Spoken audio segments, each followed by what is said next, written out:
December 8th, 1963, a day like any other. At Aldinga Beach, the annual South Australian Spearfishing Championships are set to begin.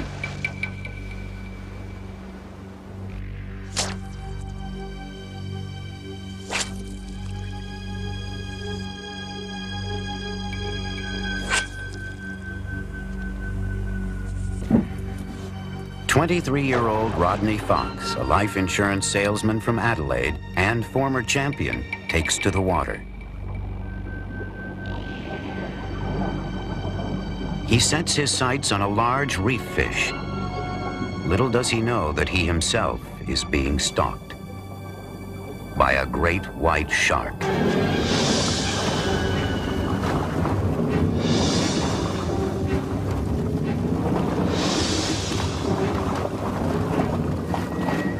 Through a series of near miracles, Rodney Fox arrives at Royal Adelaide Hospital in under an hour. The vascular surgeon there has just returned from an international conference with the very latest in surgical techniques. They go to work on the mutilated body delivered to the operating theater. The shark has punctured his left lung, left clavicle, and diaphragm.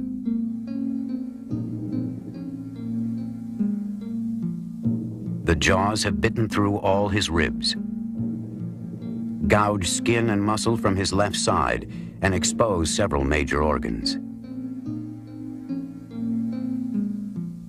According to one surgeon, had Rodney arrived 5 minutes later, he would have bled to death.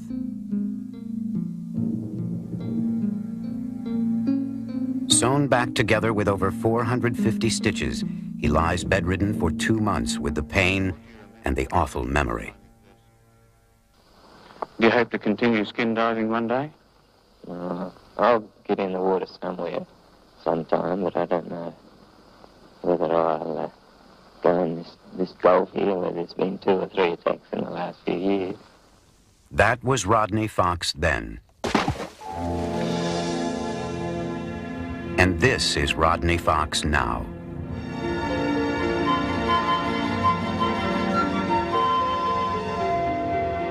Seldom has a single event so radically transformed a person.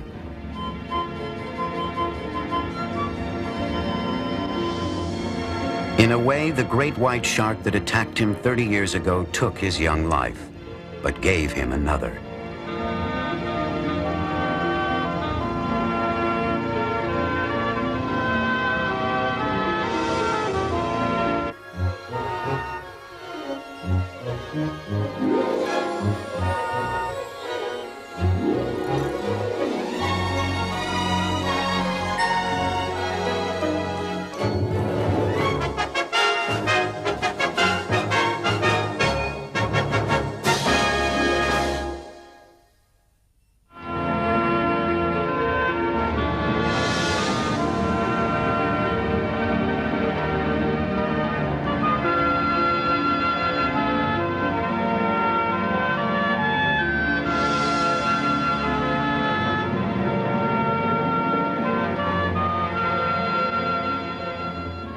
In 3 decades, Rodney Fox has grown from a fearful shark victim into a shark champion and protector.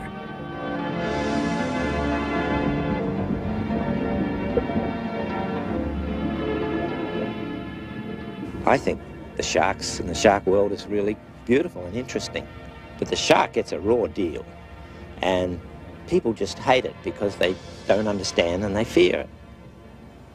I love to see them flying and gliding through the water, and I think that most people would really enjoy it too if they realized they weren't going to be eaten alive. This from a man who was himself nearly eaten alive. Rodney's life since the attack has been a continuous challenge to overcome his fear by facing it.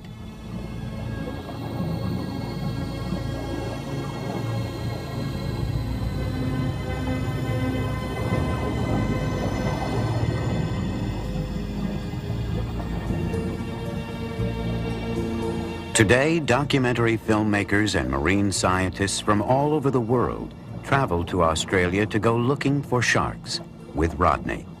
His knowledge of living sharks is unparalleled. Marine biologist Eugenie Clark. People who hear about Rodney's shark attack, they go, wow, he's an ordinary man like one of us. And yet, he had such a terrible experience.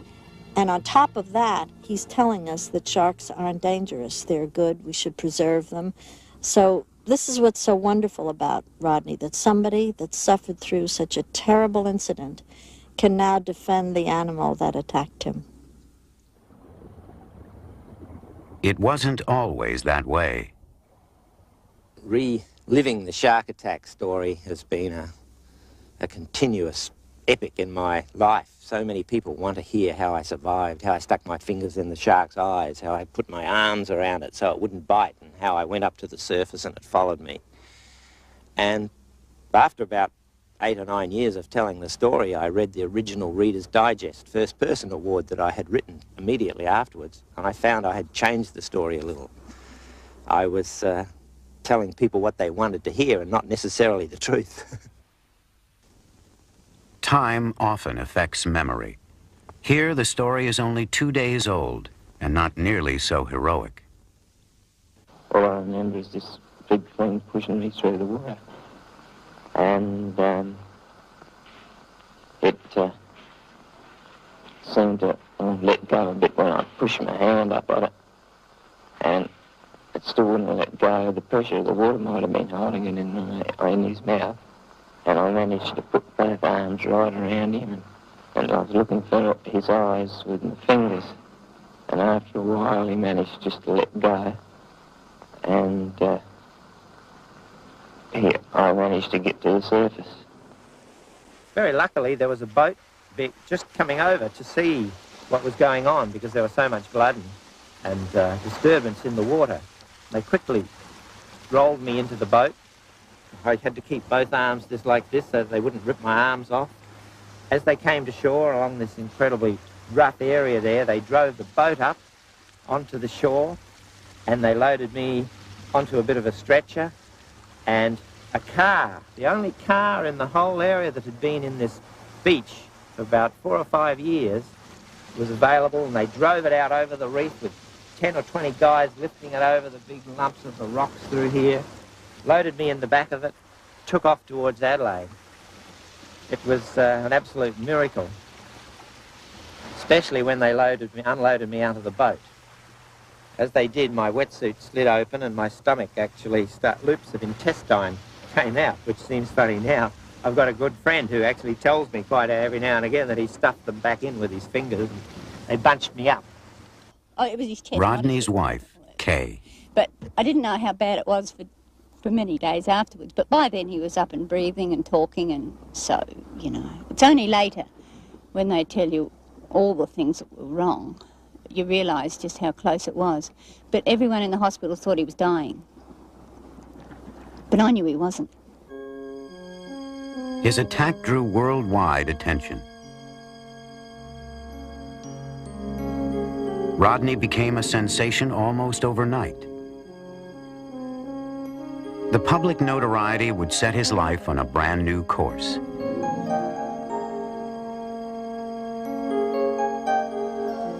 Three months after the attack, escorted by Kay, Rodney began his return to the sea, but it wasn't easy to forget his attack. The fear of the sharks when I went back in the water was huge. My first time my head went underwater, I imagined in my mind sharks running in from all directions, and I said, "Stop it, you've got to control that." Things would never exactly return to normal for Rodney. His love of the sea was now overshadowed by a terrible fascination with his old nemesis, the shark. In 1965, he helped organize the first expedition to track the great white. The adventure became a docudrama. But danger in the unknown makes man himself the quarry of the most savage hunter of the deep.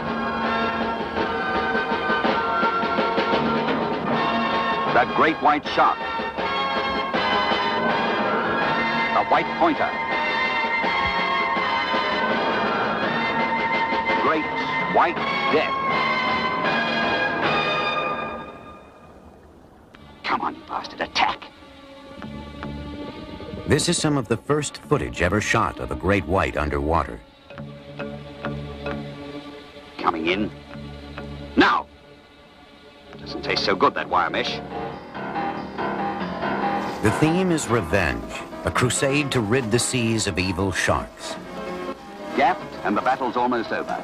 A second man-eater whose jaws will never again menace an unsuspecting swimmer. In those days, people feared sharks because they knew very little about them.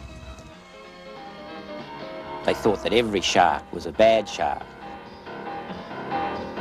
And there was a big saying at that stage that the best shark is a dead shark. The first film was followed by a second.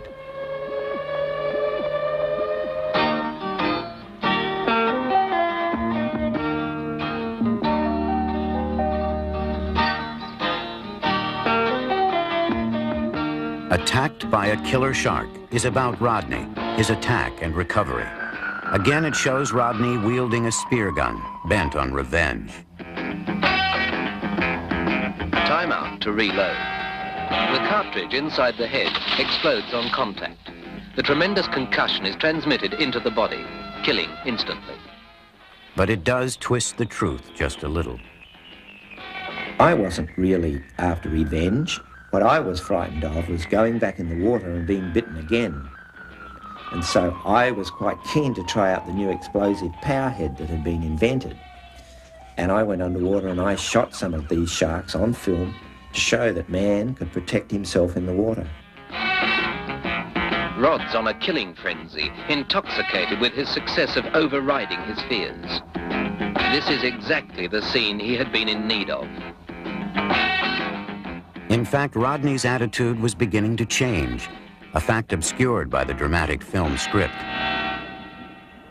I didn't realize or understand much at that time, but I thought that's not the right attitude. We've got to look at it further than that. We've got to learn more about them and understand them and learn to live with them. As Rodney's appreciation for the great white began to grow, so too did his expertise as a shark tracker. In 1969, he was called into work on a shark movie unlike any that had gone before. Has that cage been checked out? Film producer Peter Gimble turned to Rodney to deliver the sharks for his cameras. Well, generally, after they've had a taste, they start really to tear into things and really start to be active. And then you'll let us get in the water. I'll push you. The result, the critically acclaimed documentary, Blue Water, White Death. In the crew was diver cameraman Stan Waterman. The two men would become lifelong friends. It's gotta be 12. Oh, yeah, he's big 12. Look at him back. Rodney had already done 2 films about the great white, and Rodney probably knew more about how to chum in the great white. Very important, that chumming, the putting out of what is called burley in Australia, to attract him, so that Rodney was the natural man to set up the scene for us. Rodney didn't have a cage back then. Gimble had the cages. Rodney knew where to find the burley, the chum, and set up the boats. And way back then at the beginning, Rodney was your man in Australia if you wanted to film the great white.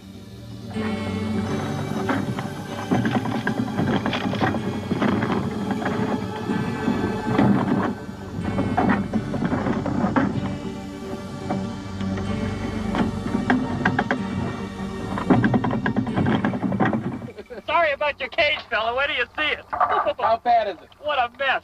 What's he bent the cage up, Stan? Oh, where do you see? The carnage of earlier films was not repeated.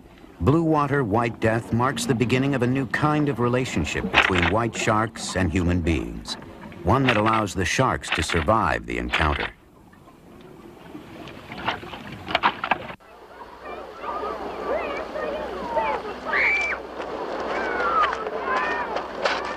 For Rodney Fox, the occasional filmmaking stint was not enough to support his young family. So he took up abalone diving, a dangerous but lucrative profession.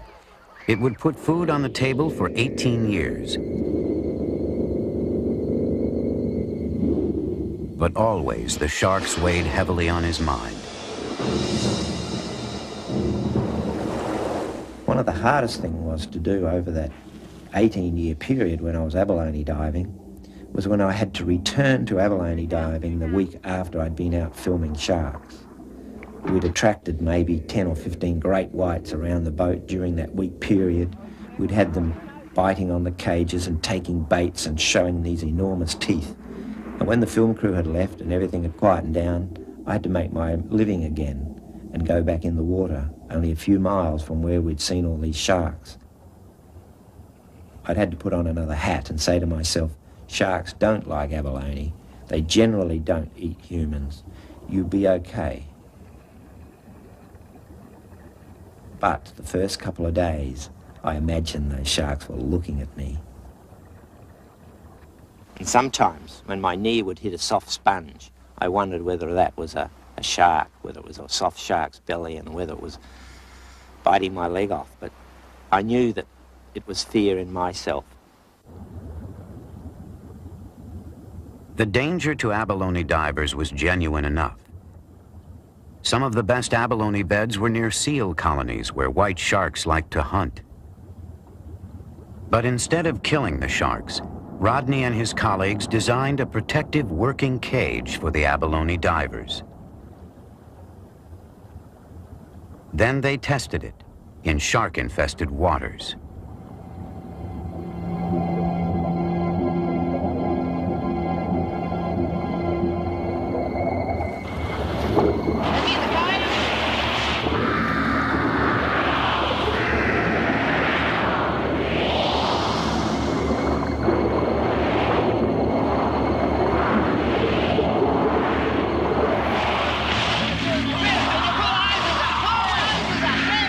Watch out for that. Come on, quick.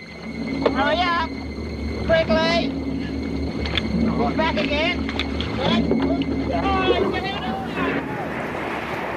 It really proves that that cage is safe to abalone dive out of, because you've been involved with 5 sharks down here swimming around, attacking it, and they've only taken the hose. And if you've got enough air to survive and you can get up to the surface, you'll be safe. Exactly, yeah. Makes the adrenaline pump, doesn't it? The adrenaline really started to pump in 1974, when Rodney was contracted to coordinate the filming of live sequences for the greatest shark film of all time. He had had experience with filming great whites in the wild, but Jaws was a different kind of project.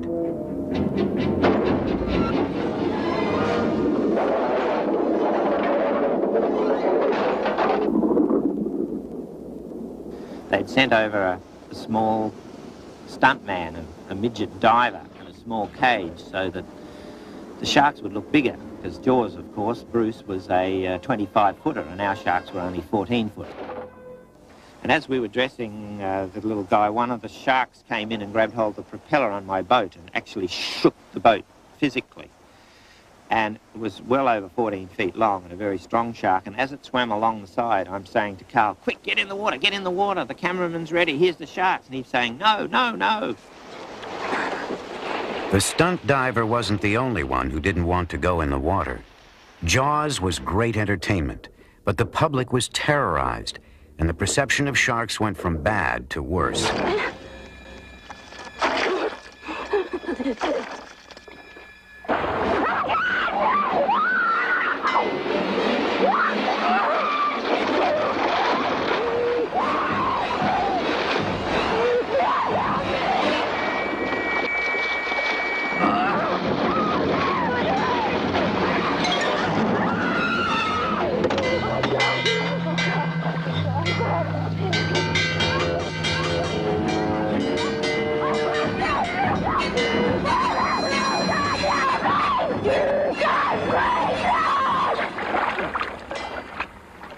Nobody realised at that time that it was going to be a horror film that was going to frighten so many people, including a lot of my friends, out of the water.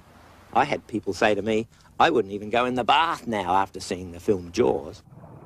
For Rodney, Jaws was the turning point, the moment he finally realized that the sharks needed a champion, and so he set out to debunk the old myths. He started a business, an expedition business, taking filmmakers, scientists, even tourists out into the South Australian seas for face-to-face encounters with the real great white sharks.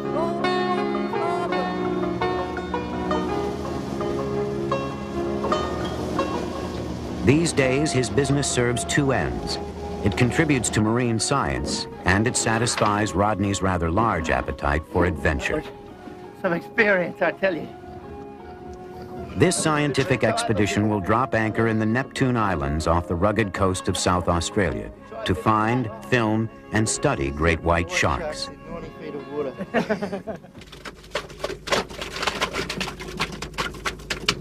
Rodney's son, Andrew, has taken over the necessary, if noxious, chore of mixing the key ingredients of burley, a kind of foul stew that sharks seem to find irresistible. Blood, ground tuna, and a little seawater. That's the recipe. Andrew will create a smelly slick stretching several miles down current from the vessel. Any sharks in the area will find the invitation very attractive. Marine scientists from the University of Adelaide want to test the strength of a great white's bite and to identify the telltale signs of shark attack for forensic purposes, a grisly but necessary study. The sharks must be induced to bite a specifically designed pressure plate. First, they need to be worked into a biting mood.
We're ready now to throw her in? Yes. Okay, drop her in, Andrew. Now that the shark has the idea, he gets his tuna on a plate. Keep it in the air anyway, because he's a bit cranky.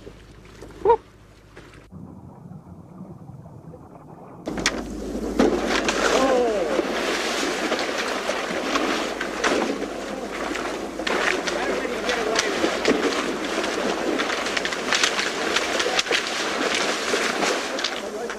Running tests on the great white sharks in the wild is always unpredictable.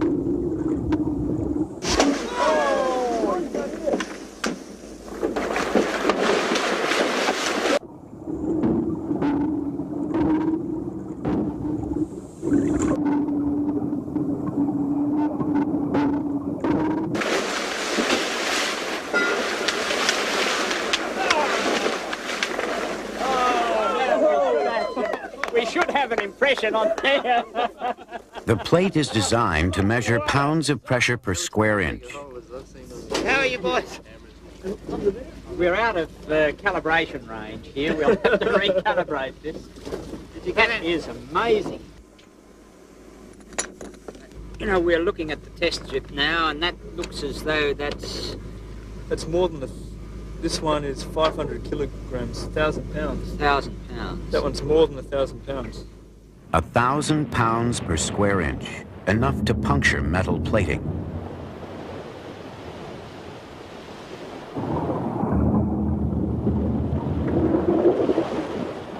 But what exactly is it that draws a great white and prompts it to bite?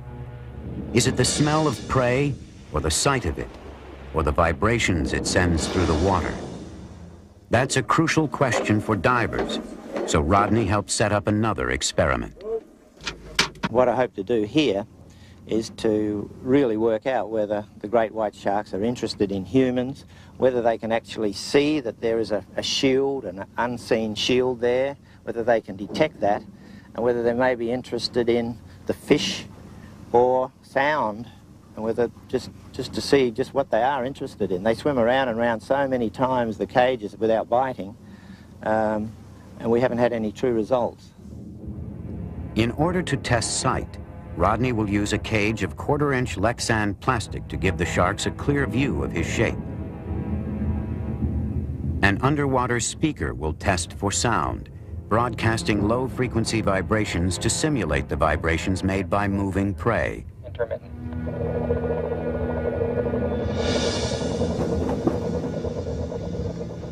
A thawed tuna will provide scent.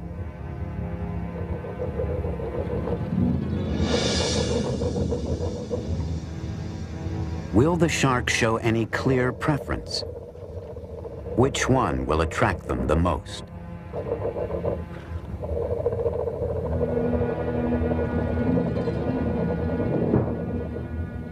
The adrenaline that rushes in you as you go down there, and as a shark comes in when you're in the Lexan tube, gives you a real rush. It's excitement all over again. It's like the first time in my shark cages. It's exciting, and my heart, you can feel it a little higher and beating a little faster as you realise that you are part of an experiment, that the sharks don't really know whether they can get at you or not. It was quite unnerving, really, because I felt like I was naked in the middle of a street with a shop window and with everything exposed.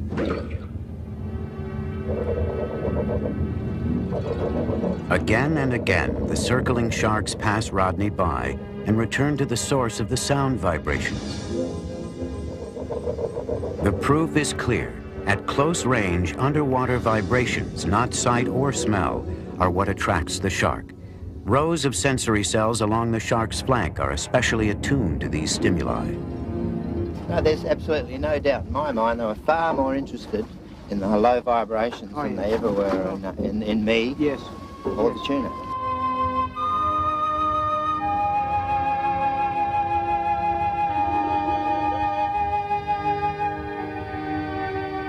The more Rodney has studied them, the more he has come to learn about sharks. The great variety of sharks, all 370 species of them. I get lots of pleasure from looking at the different species of sharks, from the carpet shark that lays on the bottom with his frilly mouth,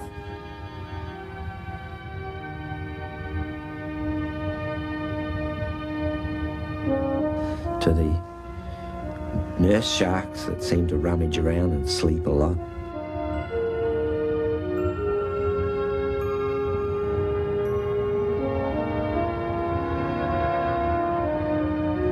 To the beautiful whaler sharks and the bull sharks and the silky sharks and there's so many, the mako sharks and the great white sharks. It's all of them have a different field, a different way to swim, a different way of life, but they're all beautiful the way they swim and glide and fly through the water.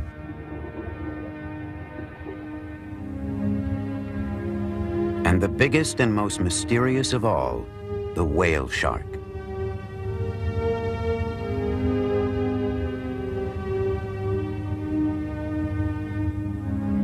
It's not just the largest of the sharks. It is, in fact, the largest fish in the ocean. But despite its menacing size and appearance, this is among the most gentle and benign of all sharks.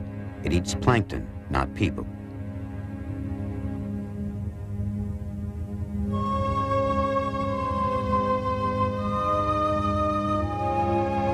Few in number, slow to reproduce, the whale shark is one of the great and vulnerable wonders of the oceans.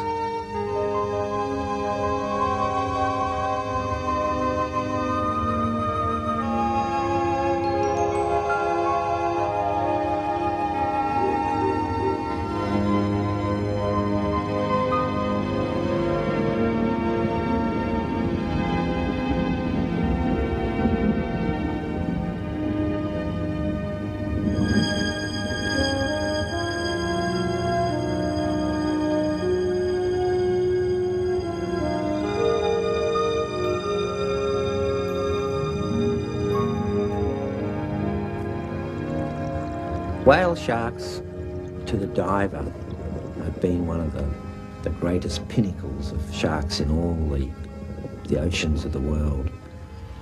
They were the largest shark. They were a docile shark. They were a shark that you could hitch a ride on, or a friendly shark. All the things that the great white shark wasn't.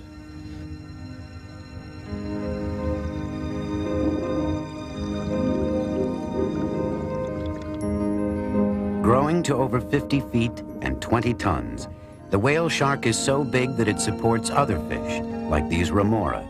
They hitchhike harmlessly on the whale shark and eat the food it leaves behind. Ironically, the most visible fish in the ocean is also one of the least understood. No one can say where or when these sharks reproduce, or even how old they grow to be. But some scientists believe they live as long as we do, roaming the tropical oceans in search of food and occasionally each other.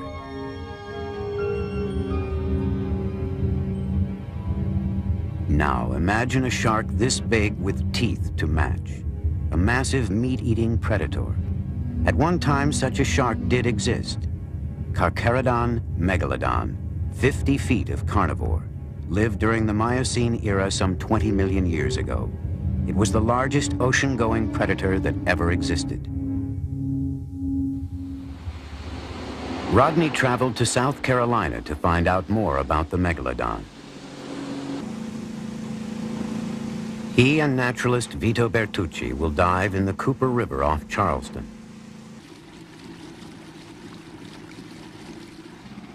It's a dangerous dive, but this was a hunting and dying ground for Carcharodon megalodon, and his fossilized teeth lie embedded in the river bottom.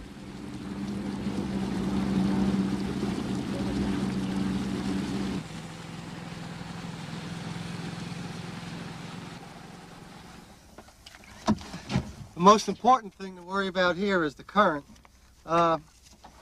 Just to work your way into the current and down the anchor line. And then once we get down, you have to be aware that there are sharks and turtles in this area and an occasional alligator. And if you do come up on one, not to be startled by it. And if you ignore them, they usually ignore you. Alligators, the only danger with them is on the surface. Yeah. If you see one come at you at the surface, all you have to do is dump your air and go down. And they won't come after you. Or attack you. The sharks, if they come up to you, just give them a shot and they'll take off. Well, I got my knee pads on for praying. I hope this turns out all right. That'll be good. And here goes my mask. And The water is cold. Visibility is nil. The darkness is decidedly spooky. I had some incredible images of monster sharks swimming around. In these gloomy waters, a monster carnivore would be right at home. Within minutes, Rodney finds the first traces of these ancient killers. Luckily, of course, it's the teeth, not the shark.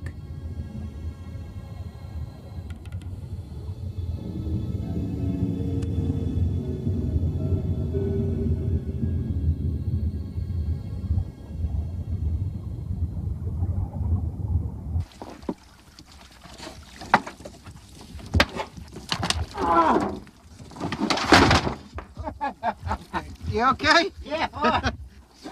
I don't know if I can get up here very easy. That's the best way. Just leave it here on the floor. How do I get this helmet off? Oh, I feel a bit like Houdini. Why are they different colours? This one was in the sand.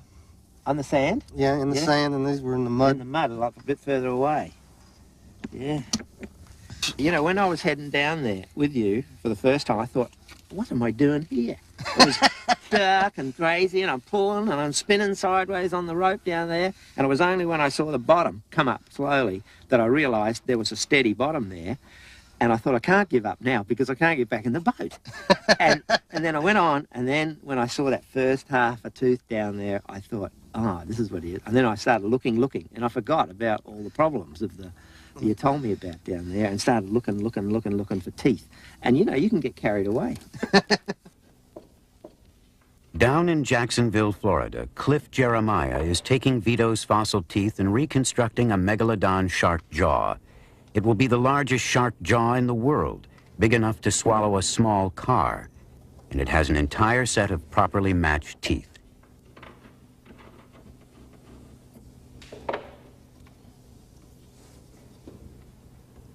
It has taken Vito 19 years to collect the full set.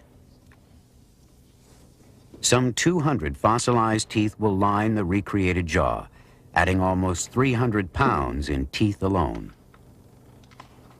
Shark teeth, of course, stand out so much so, that white, pointy, ivory things, knives against their grey body. And of course, if you had somebody in a room pointing a revolver at you, you'd look at the revolver too, because it's the sharp pointy end, the point that's going to cause all the trouble. Shark teeth are compelling. It's difficult not to admire them and react with a shudder. The only part of the shark's skeleton that's not cartilage. These razor teeth are used to dismember and devour prey. But despite our worries, only rarely is that prey human. First of all, the word shark is such an enormous pull on people. Sharks, 300 or 400 varieties of sharks in the world, all go together as one name, shark, and that spells out fear. Research was done and shows that the word shark had a higher reaction on the nervous system of people than any other word in the English language. And so the general public, when they talk about sharks, they talk about something they cannot understand and something they fear.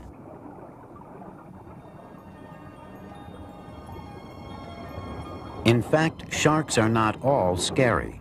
Only a handful are any kind of threat to people. What they are is vitally important to the oceans. As top predators, they help maintain the entire balance of the underwater world.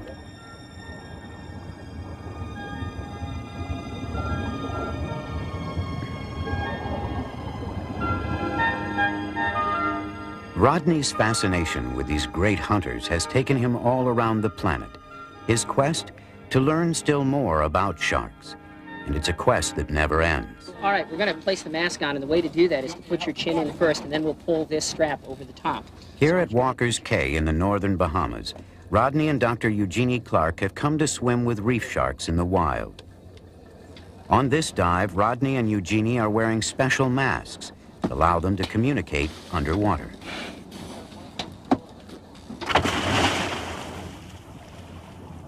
No metal cages, no Lexan tubes, just a swim alongside the sharks, to show that if you know what you're doing, you have nothing to fear.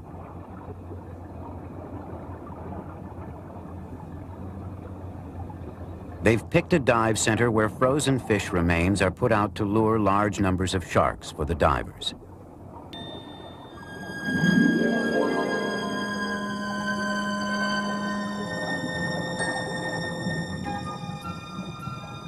Beautiful to be here and watch them. The nurse sharks are the first to arrive. They certainly don't seem to be paying any attention to us, do they?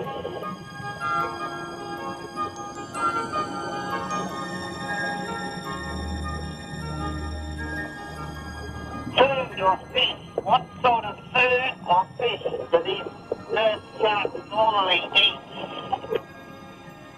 Well, the nurse sharks eat the food on the bottom. Shellfish, crab, and any kind of fish they can get a hold of.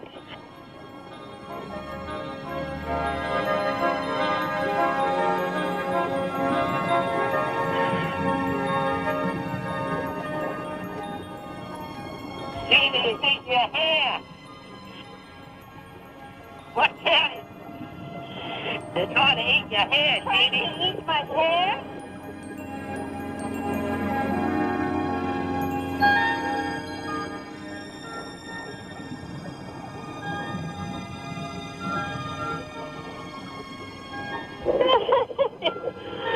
I really like that, Rodney. He just stopped then and wanted to be scratched some more. While the nurse sharks are fairly docile, the black tips that follow are much more aggressive.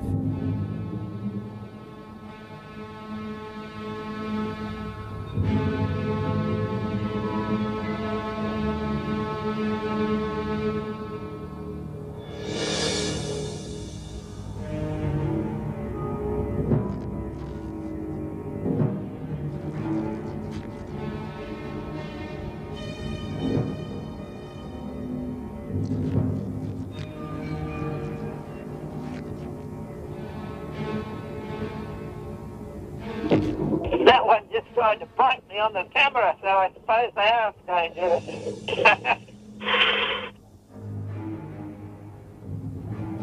How about staying close to me? It's getting a bit excited here. How many species do you think we've seen, Jeannie? Well, it looks like 3 species for sure.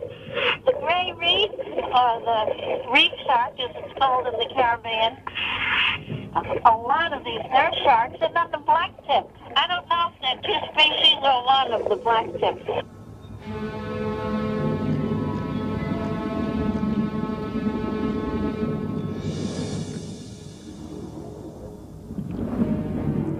Yet even the blacktip and gray reef sharks seem more interested in the food than the humans.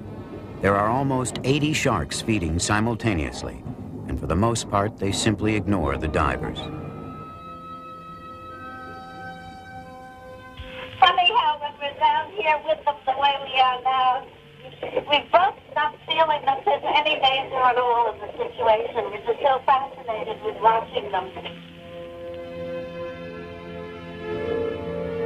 In fact, today, people threaten sharks more than sharks threaten people.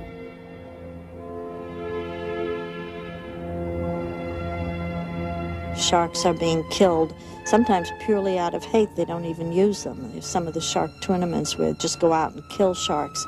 But I think we're getting away from that. There's too much now in television and magazine articles and books, and people like Rodney Fox who are telling people what good sharks can be, and who are living examples of how, if you understand a shark, you can go on swimming with them, and they're not to be feared and hated. They're just sniffing like little puppy dogs, aren't they? Some sharks you can swim with, some you can't. It takes some education, experience, and common sense to figure out which ones are safer than others. Silky sharks, for instance, are on the safe list. And with silkies, there's a twist, as Bahamian Stuart Cove will show Rodney. And when we go down there, you're going to twist its tail. It's important when the sharks, we're swimming around sharks, keep our hands down because they do have teeth.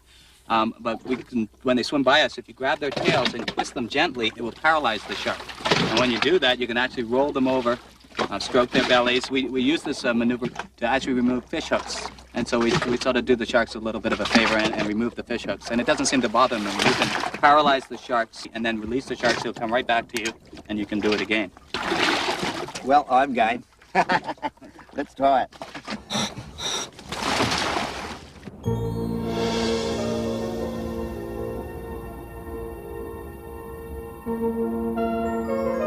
Silky sharks are so called because instead of the usual rough shark skin, theirs is smooth, as silk. Reaching up to 9 feet in length, they inhabit the waters off Nassau to the south of Walker's Cay.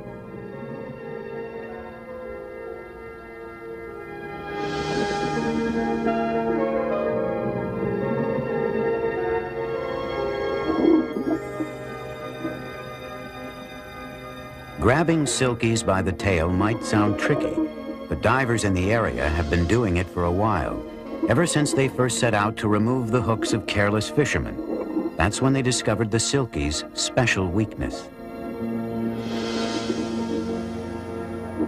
It's called tonic immobility, and it's a quirk of the shark's nervous system, a kind of temporary paralysis brought on by twisting the shark's tails and flipping them over.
believe this. Those sharks are so friendly. They're right behind you. They're all around.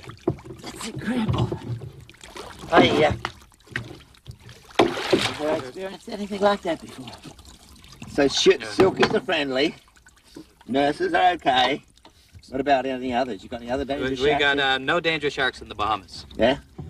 Fortunately, 2 weeks ago, we had a longline boat come into our area and target our shark dive, and out up in the reef area on the inland sites, and caught 35 of our shark population, and they all had different names, and they were like our kids. It was like having your pet dog killed, and we had a great affinity, a great affection for all these for these wonderful sharks. Well, after that great white shark got me, I really knew nothing about sharks, and here you are, you know, this is one of the 350 varieties of sharks in the world, and you just have to find out which ones are potentially man-eaters, or man-biters, as they say.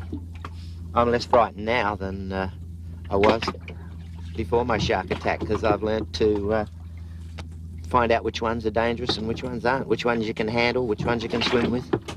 I think they're beautiful. Hi, Joe. Felicity. Margaret. Boys and girls. Many different shapes and sizes. Come on.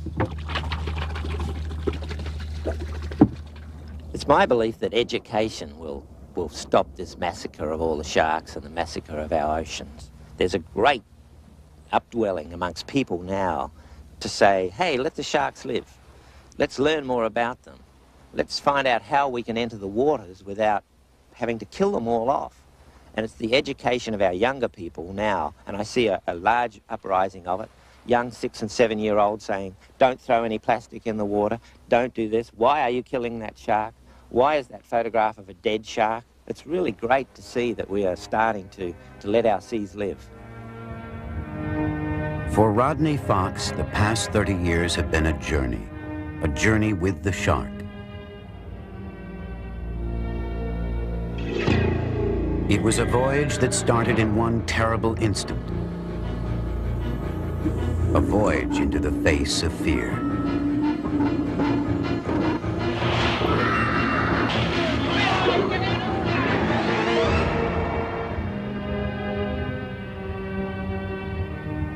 Over 30 years, Rodney has traveled from terror and death to understanding and life. From the early days when killing sharks seemed right, to the present when harming them, even accidentally, seems very wrong.